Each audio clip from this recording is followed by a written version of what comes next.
Imagine for a moment that there is a place on Earth so extraordinary that it could revolutionize the global aerospace industry. A place where nature itself produces one of the most precious metals on the planet, rarer than gold and more strategic than oil. This place does exist, and it will change the geopolitical landscape for decades to come. We are on Iturup Island, in the Kuril Islands, a Russian territory on the edge of the Pacific Ocean. Here stands the Kuril volcano, a smoking mountain that hides an industrial secret of inestimable value at its heart. You see, this volcano doesn't just spew lava and ash. It naturally exhales rhenium, a metal so rare and crucial that no modern aircraft or space rocket can do without it. You may never have heard of rhenium, and that's normal. This silver-colored metal is one of the rarest elements in the Earth's crust. To give you an idea of its rarity, annual global production does not exceed 60 tons. Only 60 tons to supply the entire global industry. Its rarity is matched only by its strategic importance. Just a few grams of rhenium can transform an ordinary alloy into a supermaterial capable of withstanding extreme temperatures. It is thanks to rhenium that fighter jet engines can operate at over 1,000 degrees, power plant turbines run without fail, and SpaceX rockets can cross the atmosphere. But here's the most fascinating thing. While the whole world struggles to extract this precious metal from copper deposits scattered across the globe, the Kuril volcano produces it naturally. Every year, its fumaroles release at least 20 tons of pure rhenium into the atmosphere. 20 tons that literally evaporate into thin air. That's a third of the world's consumption going up in smoke. This revolutionary discovery dates back to the early 1990s. Russian scientists, modern-day explorers, climbed this hostile volcano to analyze its emissions.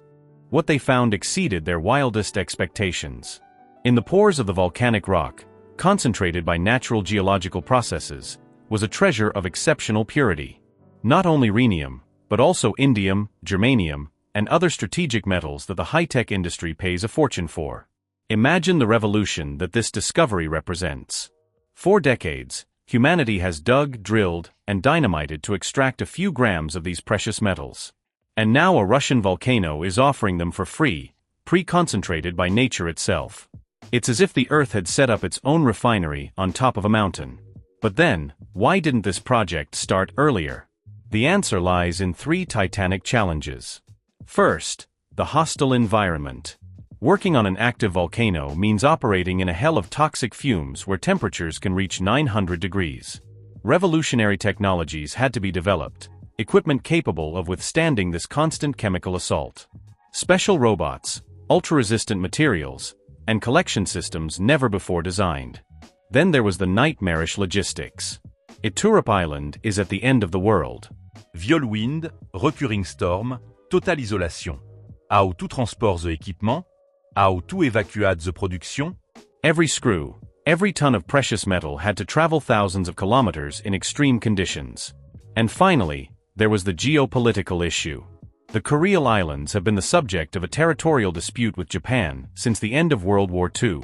Tokyo claims these lands and jealously monitors every Russian activity on the archipelago.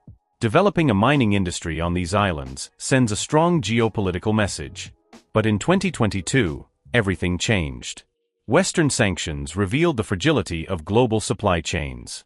Russia realized that it could no longer rely on imports for its strategic needs. Suddenly, allowing 20 tons of rhenium to escape into the atmosphere each year became an intolerable waste. The long-delayed project became a national priority. The company Ruski Rhenium took up the challenge. Their engineers designed a revolutionary collection system that captures volcanic vapors and condenses them into ultra-pure concentrates. Within 2 years, the first industrial facility will be operational. For the first time in human history, we will be mining a volcano like an open pit. This technological revolution will transform the global balance of power. Currently, Chile controls the largest reserves of rhenium, followed by the United States. Tomorrow, Russia could become the world's leading producer, with an inexhaustible source as long as the volcano remains active.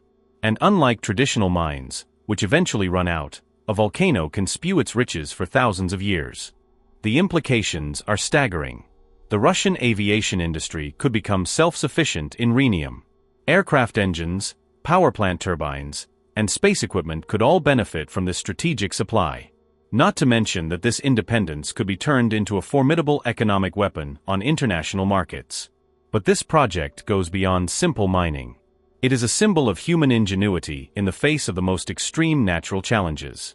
It is proof that our planet still holds untold treasures, that science can tame the wildest forces of nature. In less than 24 months, when the first ton of volcanic rhenium leaves the Iturup facility, we will witness a historic moment. For the first time, humanity will have succeeded in transforming a volcano into a factory. This technological feat may mark the beginning of a new era in the exploitation of Earth's resources. Who knows what other volcanoes around the world hide similar treasures? The adventure is just beginning on this remote Pacific island, where the fire of the Earth will fuel the space dreams of tomorrow.